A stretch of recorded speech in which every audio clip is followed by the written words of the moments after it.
Good morning, good afternoon, good evening. Whatever time it is, I hope you're enjoying yourself. You're here with Emil, and what we're doing is we're going over the mandate for leadership, the conservative promise.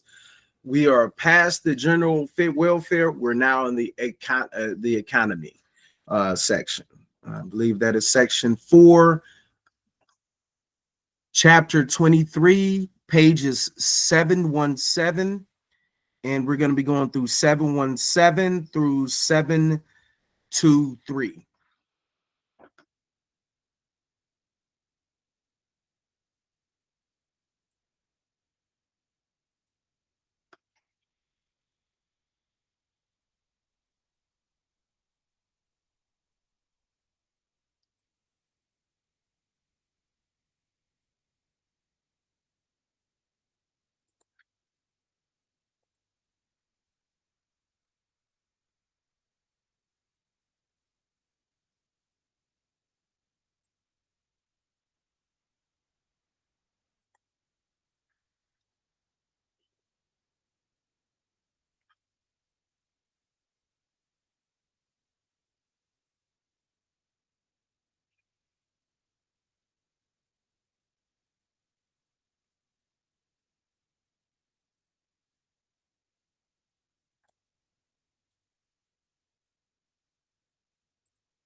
23 Export.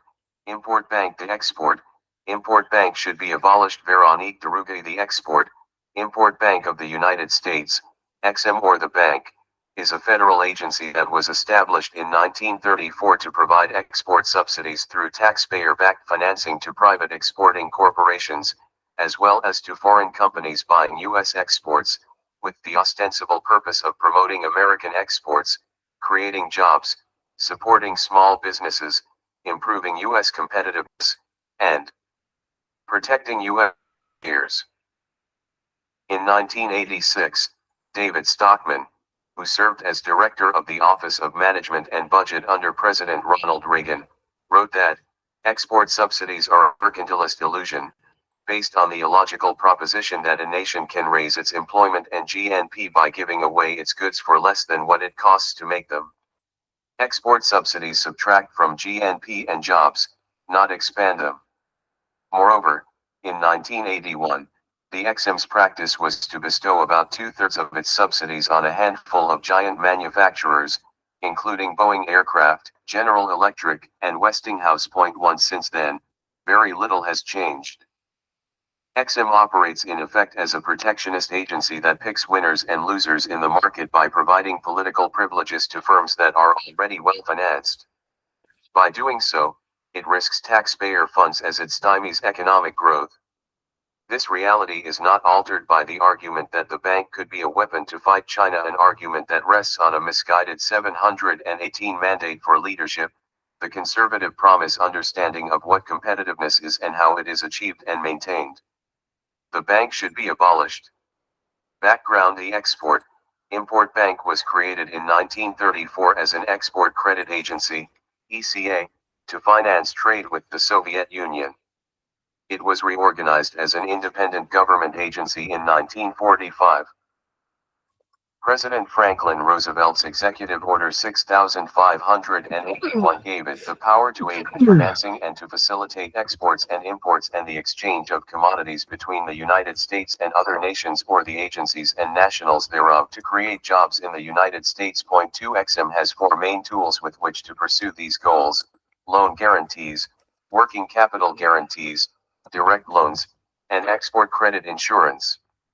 Importantly, for 4 years starting at the end of 2015, the bank became incapacitated. Lacking a quorum for its board of directors, it could not extend financing that exceeded $10 million per project. That put an end to about 85% of the bank's financing obligations. As the numbers below show, the bank hasn't yet recovered from that long interruption. Total bank authorizations in recent years have gone from $12.6 billion in fiscal year 5 $20,073 to $21.5 billion in FI 20,144 to $5.2 billion in FI 2022.5. A better way to understand these numbers is to look at the amount of financial exposure the bank has, that is, the risk the bank takes for which taxpayers are ultimately responsible. During this same period, the bank's total exposure increased from $57.42 billion in FI 20,076 to $112.1 billion in FI 20,147 and then fell to $41.3 billion in FI 20,218 and $35.4 billion in FI 2022.9. Claims vs. The exporters of Exim make many claims about the benefits that our nation and citizens derive from having an export credit agency. These claims, however, are not supported by the facts. The bank is an example of government-granted privilege. Traditionally, one of Exim's top 10 domestic beneficiaries is Boeing, which at a 40% share of total loan authorizations dwarfs the 25% share for all small businesses that received Exim services combined. Point 10. On the foreign side, things are not much different. The subsidized financing largely benefits very large companies like Mexico's Pemex, Ireland's Ryanair, and Emirates Airlines that either collect massive subsidies as state-controlled entities or could easily access private financing. Point 11. American businesses that lack political connections are put at a competitive disadvantage by their own government because they are forced to compete against both domestic and foreign businesses that enjoy access to subsidized loans. Point 12. The bank does not maintain or create jobs. Exim supporters point to the numbers of new jobs that they claim have been created through federal spending, 719 Export-Import Bank, but the unseen effects are ignored. For example, funding for one industry or firm might take more jobs away from other industries and firms, resulting in a net job loss even though jobs are created for the financed firm. At best, it could be said that the bank redistributes employment from unsubsidized firms to subsidized firms. However, with very rare exceptions, most exports financed by Exim would have taken place without government support. Many companies have said so themselves. 13. The procurement happens before the decision to get government support, and, as noted above, most Exim deals go to large companies with easy access to capital. Thus, the agency is taking credit for jobs that would have existed in any event. The bank does not promote exports.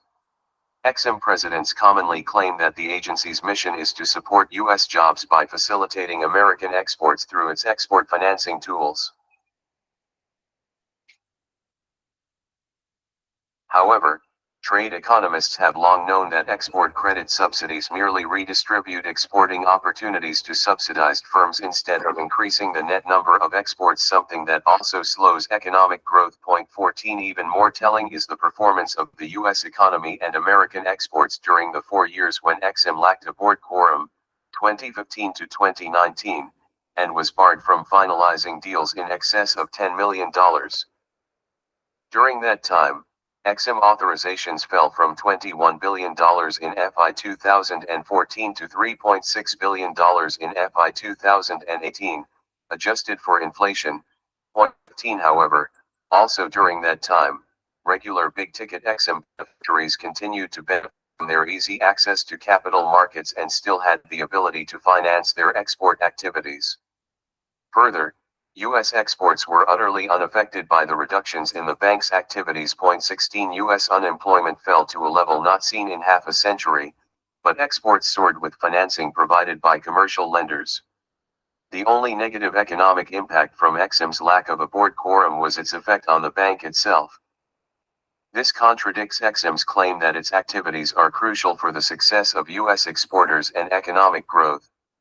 Instead, it shows that economic growth is the best booster of U.S. exports and job creation and that it does not depend on Exim subsidies. Subsidy-boosted exports do not boost economic growth. Exim's primary reason for existing is to increase exports, as if more exports themselves represent more jobs and economic growth. Recent expressions of this fallacious belief can be found in a book by former Exim President Fred Hochberg. According to Hochberg, We know that trade, and exports in particular, can have a big impact on jobs. 17. While there's a common misconception about exports, it is one worth correcting. As trade economists know, exports are a cost to the economy, they subtract from GDP. Imports, on the other hand, if the US could acquire all of the imports that it currently gets without exporting anything in exchange, that would be the best of all worlds. Unfortunately, one reason that foreigners are so eager 720 mandate the conservative promise to sell us their goods is that they want our dollars to buy our debt, invest in the country, and buy our exports. That is why exports drop when overall imports drop.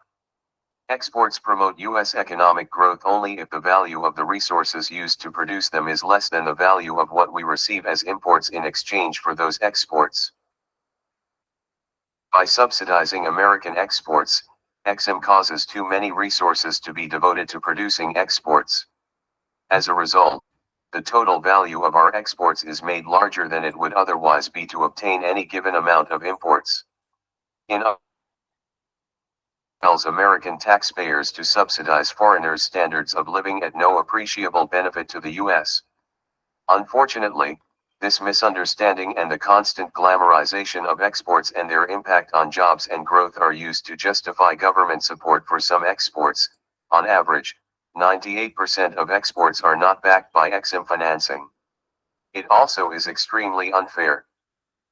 Because capital will tend to shift from unsubsidized companies to subsidized companies, taxpayers foot the bill if companies backed by the bank default. Unsubsidized export companies face higher borrowing costs, which could translate into fewer jobs in unsubsidized companies or lower pay for their workers. The bank does not promote growth by leveling the playing field. Exim's charter stipulates that one of its missions is to support U.S. exports with the goal of creating jobs and promoting economic growth through the provision of export financing via its loan guarantee and insurance programs.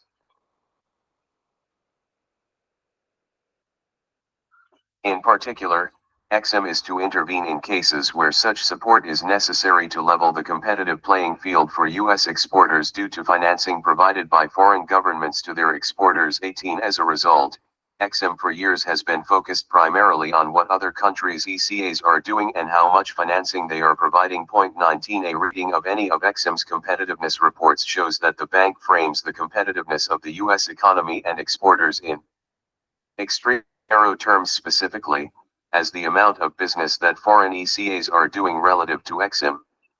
The report for 2020 features striking evidence of this mindset. For instance, lamenting the nearly 4-year hiatus during which the bank lacked a board quorum to approve large deals, Exim's leadership maintains that these years severely hindered Exim's ability to support the competitiveness of U.S. exporters.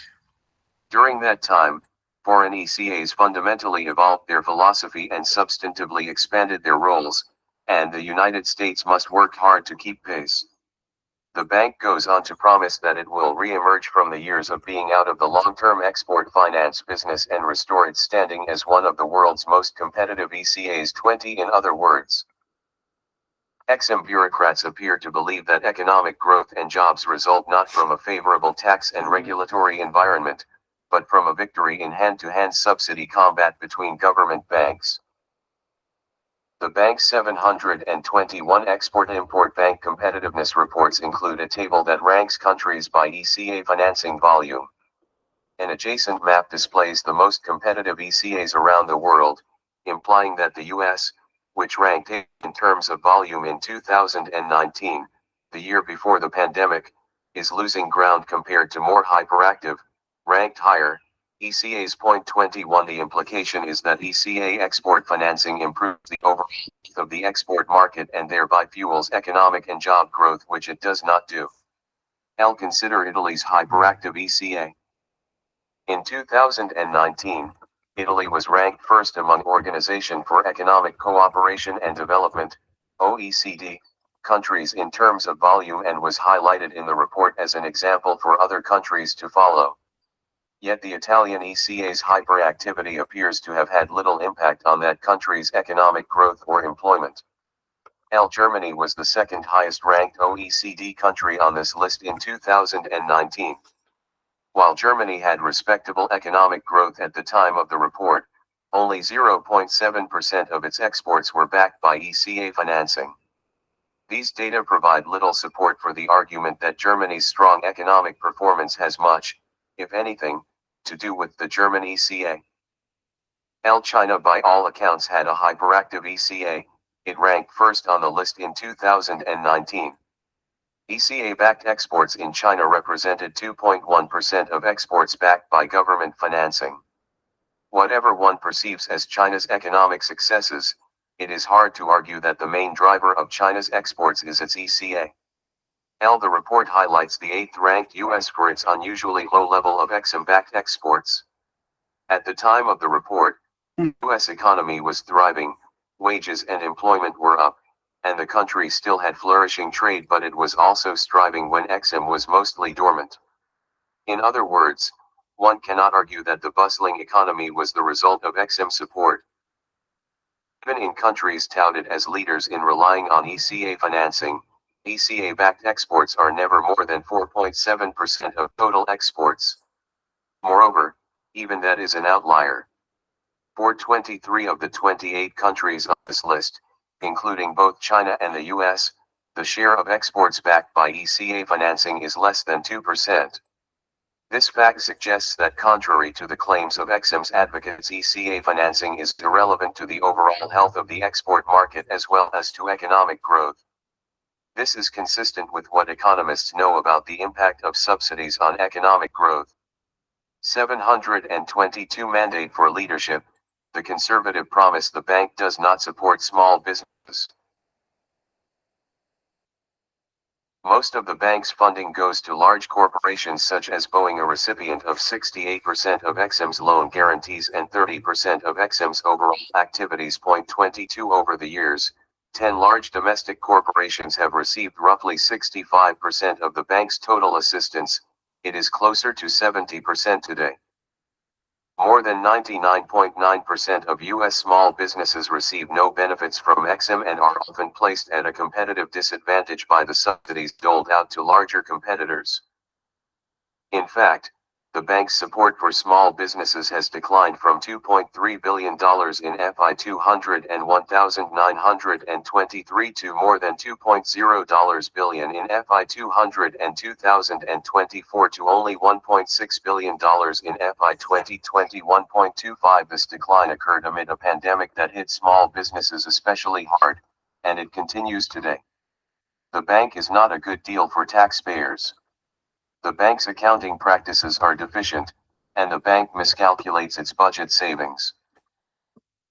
While it claims that its operations will save taxpayers $14 billion over the next decade, the Congressional Budget Office has found that Exim programs will actually cost taxpayers $2 billion. 26 Numerous audits done by the bank's internal inspector general also show that the bank's risk analyses, default assumptions, internal reporting procedures, and financial reporting practices are not reliable enough to ensure the safe stewardship of taxpayer funds and responsible management of Exim's vast portfolio. 27 Failing to meet the China challenge these days, to get whatever expansion of government one wants or to justify a new government activity, one has only to declare that more government intervention is needed to help fight China.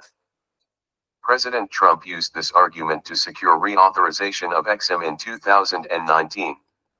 Today, President Biden argues that the bank could be a powerful weapon in the government's geoeconomic arsenal against China. The rationale is that this will prevent China from dominating the global market with its subsidies and will boost American jobs and manufacturing. The problem is that cynics who support such policies make no effort to adopt a serious strategic plan to achieve this goal. For instance, how can Exim help us to fight China while state-owned Chinese companies like China Air have been some of the companies most subsidized by Exim? 28 Furthermore, it has now been 4 years since Congress instructed Exim to focus on China, but there has been no fundamental change in the way Exim operates or the companies to which it extends taxpayer-backed financing. Deals related to the aircraft industry still dominate the bank's portfolio. In addition, there is no evidence that Exim has altered its intense focus on competing with other governments' ECAs. If the bank were serious about competing against China, it would be targeting the low-income markets where China's 723 Export-Import Bank has been making its most important investments. Instead, its obsession with other ECAs has caused Exim to direct the vast majority of its funding to large foreign companies in higher-income nations. Data available on the OECD website show that the level of ECA financing in high-income countries in 2019 was more than double the amount in low-income countries. 29 The same was true for previous years. In other words, Exim and the ECAs of the OECD are competing in markets where commercial lending is abundant, a trend that continues today. The failure to deliver on its congressionally imposed obligation, however misguided that obligation may be, is also noticeable in the fact that Exim's China and Transformation Exports Program, CTEP, extended only $141.3 million in financing in FY 2022, a fraction of the $27 billion it is supposed to deliver by the end of 2026.30. The bank's efforts have also included a misplaced focus on emerging technologies such as quantum computing and artificial intelligence, which do not need Exim financing because their foreign sales attract commercial financing without government support. The lack of demand for Exim products could also be reflected in the bank's authorization of $5.2 billion in loan guarantees and support in FY 2022-31, down from its FY 2012 peak of over $35.70 billion during the Obama administration. 32 This lack of activity also extends to the semiconductor industry, which has been picked as a focal point for a government-wide industrial policy effort to counter China's ambition to dominate that industry. Ironically, at the same time that some want to become more like China to fight China, China's leaders are realizing that their heavy-handed semiconductor subsidies are weakening the Chinese economy. According to Bloomberg News, top Chinese officials are discussing ways to move away from costly subsidies that have so far borne little fruit and encouraged both graft and American sanctions, people familiar with the matter said. While some continue to push for incentives of as much as 1 trillion yuan, US $145 billion, other policymakers have lost their taste for an investment-led approach that's not yielded the results anticipated, the people said. 33 This development is not surprising to those who understand basic economics. The goal of using Exim as a weapon against China was a bad idea in the first place. Even if it were a good idea, for it to succeed would have required that Exim stop serving the clients it has been serving for decades. That has not happened, and it will not happen. Conclusion: Export-Import Bank should be abolished because it wastes taxpayer money, adversely affects American businesses, and does not promote economic growth. 724 Mandate for leadership, the conservative promise effectively. Furthermore, any attempts to reorient the agency and make it a weapon with which to fight against China are going to fail. Economic fights and national security fights are not won with subsidies.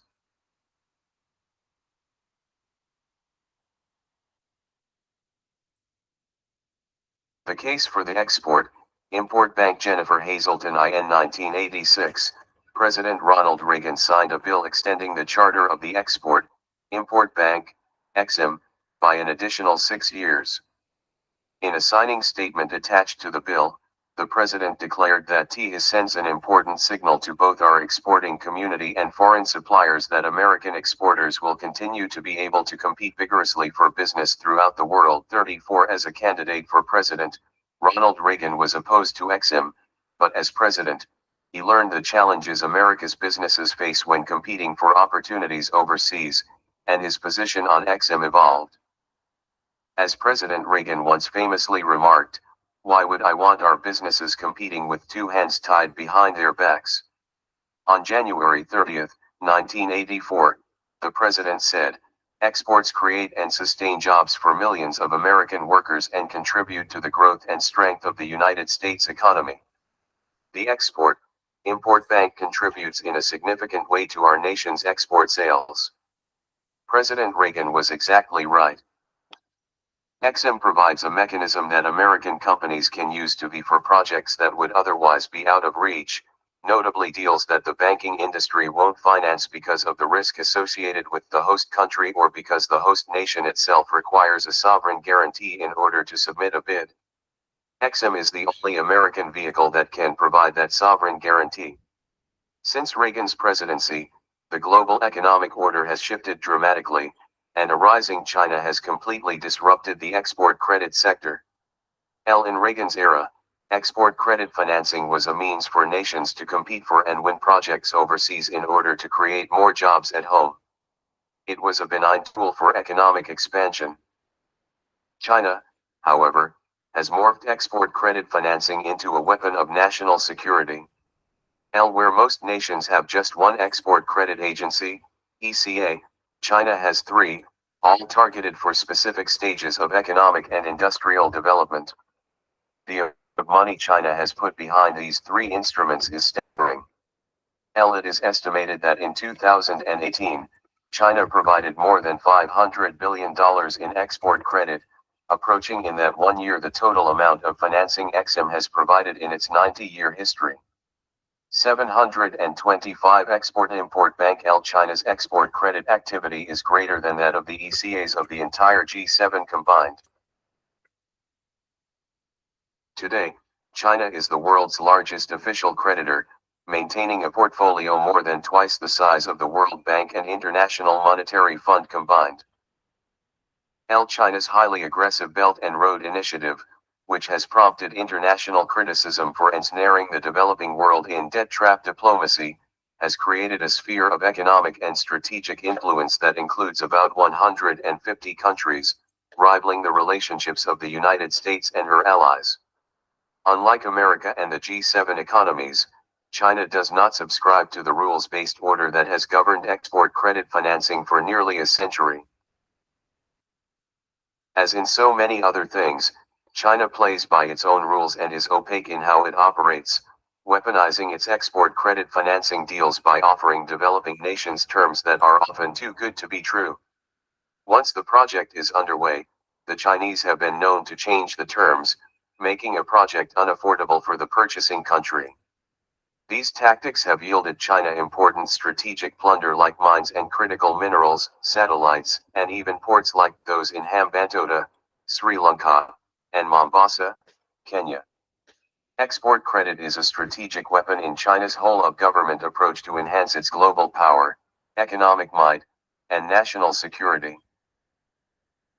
The only country that has the economic heft to counter China's aggressions in export credit financing is the United States. Not only do American companies risk losing Chinese competitors for international opportunities if Exim is not there to offer support, but a United States without a functioning export credit agency also leaves an unchecked China with a wide open field to claim jurisdiction over swaths of ocean and shipping lanes, expand its economic influence, and create major changes in the global balance of power. In response to Chinese aggression in export credit, the ECAs of other countries have reacted defensively to change their policies and programs to avoid losing access to large chunks of global markets. Many countries, including strong U.S. allies like the United Kingdom, Canada, Japan, and Italy, have changed the mission of their ECAs from one of leveling the playing field for their exporters to hunting proactively for transactions for their businesses and advancing their national strategic interests over the long term. In addition, foreign buyers, particularly those looking to build large international projects, have been indicating that the availability of government-backed financing is a core component of their evaluation of bids and identification of sourcing. Allied nations have taken steps like lowering their content requirements in order to lure more deals, often at U.S. expense. 726 Mandate for Leadership. The conservative promise. Meanwhile, U.S. content requirements have remained constant, and the United States continues to abide by Traditional Organization for Economic Cooperation and Development, OECD, rules. For example, the United Kingdom offered Boeing financing backed by Britain's ECA if Boeing would put Rolls-Royce engines on its jets instead of GE engines. Italy's ECA offered General Electric export credit financing in exchange for moving the production of some of its turbine components from the United States to Italy. China's tactics, as well as those of some of America's allies, have been successful in drawing manufacturing and the jobs associated with that production away from U.S. soil. Exim's 2018 competitiveness report accurately foreign ECAs have expanded programs aimed at embedding their small and medium-sized exporters into the global supply chain to the detriment of U.S. exporters, particularly small businesses. 35 To ignore these changes and leave the United States without its own export financing weapon is to resign the United States to a reduced role in world geopolitical affairs and accept fewer jobs and lower standards of living for many Americans. Critics of Exim employ a host of defamatory slurs like crony capitalism and Bank of Boeing. The Bank of Boeing moniker is particularly wake of the 2008 financial crisis, when the airline industry was particularly hard hit and private sector financing was not available for many airlines looking to purchase Boeing aircraft. Exim's portfolio tends to be cyclical, with different industries relying on export credit financing at different points in time, depending on economic conditions. The truth is that Exim provides financing only when the private sector will not or cannot, a concept known as additionality. In addition, when Exim does provide financing, usually in the form of a loan or loan guarantee, the borrower pays interest rates that are driven by the market. Exim does not undercut the private sector. It does not solicit any applications for financing, and all applications are judged on the merits of the transactions. All transactions must have reasonable assurance of repayment, which is why Exim has an exceptionally low default rate, historically hovering around 0.5%, a default rate that is the envy of private banking. 727 Export-Import Bank. When Exim enters a deal, the American taxpayer is always protected first. If a deal goes into default, the U.S. taxpayer is paid back before any other lender. Borrowers are loath to default on the United States of America. This ability to manage risk successfully taxpayers, described in government parlance as negative subsidy, sending more than $9 billion to the U.S. Treasury for debt reduction since 1992. The bank has also supported hundreds of thousands of U.S. jobs, most of them in manufacturing, during the past decade. Export credit financing has become a critical lever for macroeconomic growth for many countries, allies, and competitors of the U.S. alike. All right, all right. So, so many times that they have to say author's note. It's kind of weird for them not to say Other author's note. nations are using ECAs strategically to influence decisions and procure economic opportunities, hindering the participation of U.S. firms and costing American jobs, particularly in manufacturing. China's aggressive actions in export finance bleed beyond economic advancement and are clearly an effort to expand both its national security and its global power. The United States would be foolish to abandon this field of play, surrendering it to China and other nations, and to relinquish Exim as a powerful tool in America's asymmetrical warfare toolbox.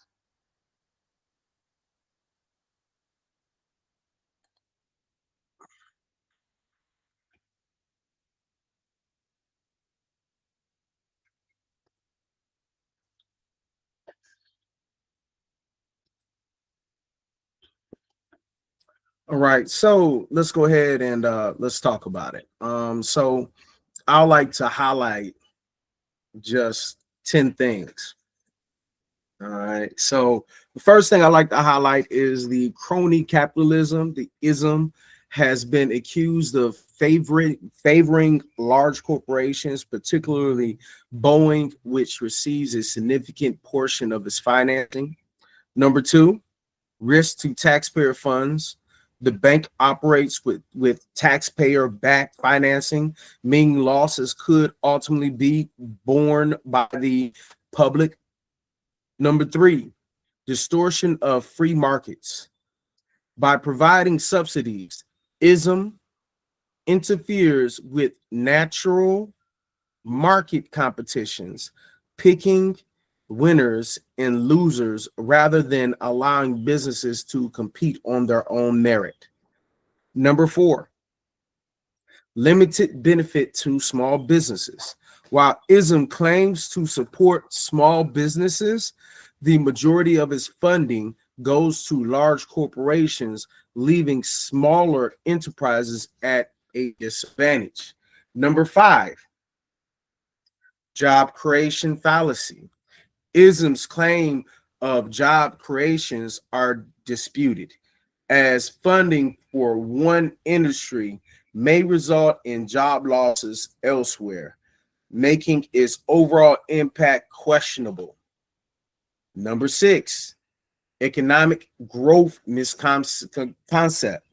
conception. Export subsidies do not necessarily lead to economic growth.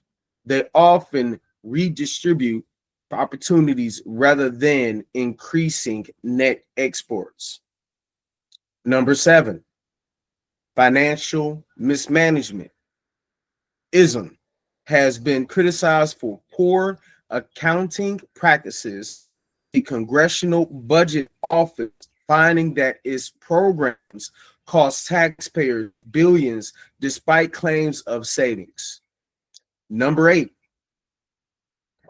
ineffectiveness against China.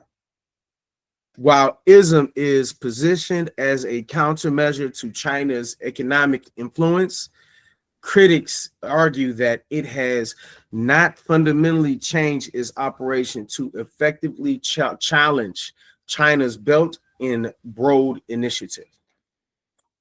Number 9, potential for corruption. Government-backed financing can create opportunities for corruption, favoritism, and inefficiencies in loan distribution. And number 10, historical failures. ISM has faced periods of incapacitation, such as from 2015 to 2019, when it lacked a quorum to approve large-scale financing, demonstrating its vulnerability to political shifts.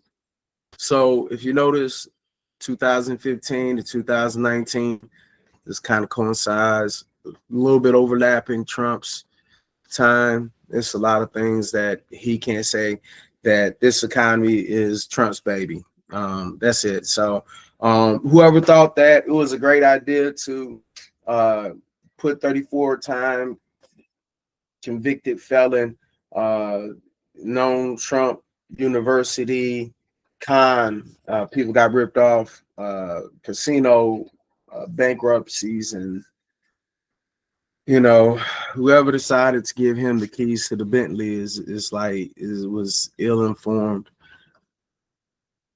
And if you voted for him, I hope that you take this lesson and do better next time, and not just vote just for selfish desires, knowing if there's going to be injustices done. So let's go ahead and do housekeeping. Go ahead and join a 50501 chapter near you. Southern Crescent, go ahead and join one of those. Go ahead and join the Resistance Lab. Make it a point to join the fight with AOC and Bernie Sanders. If you were out there during Utah or really in the California area, because they've been hitting California, they've been going back and forth from Montana. It's all West Coast. And we know that they are originally from the East Coast. So that's real big for them to be out there. Whenever I'm done with this venture, which is more of an educational journey and trying to figure out the next steps for the next few months on how we should operate. I plan on going and seeing them and conversing with a few people. So with that being said, go ahead, like, share, subscribe, make it a point to leave a comment. Let's go ahead and have this debate. Let's have this conversation. April 21st to 23rd, we'll be having open debate workshop on teaching people about the Department of Education and Trump's war on education. That is one of the things that I feel that as an educator, we need to continually defend our children's future. And when you talk about the Department of Education, a lot of times most people don't even know what they do, and they're missing gaps, or they might know what they do and just don't care. That's always possible. Sometimes people just don't care, and in that case, all you can do is just throw your shoulders up and just say, hey, let's get 4 more people so I can counter that one person. That's how I look at it. So with that being said, I'm gonna bid you adieu. This is Food for Democracy. For democracy.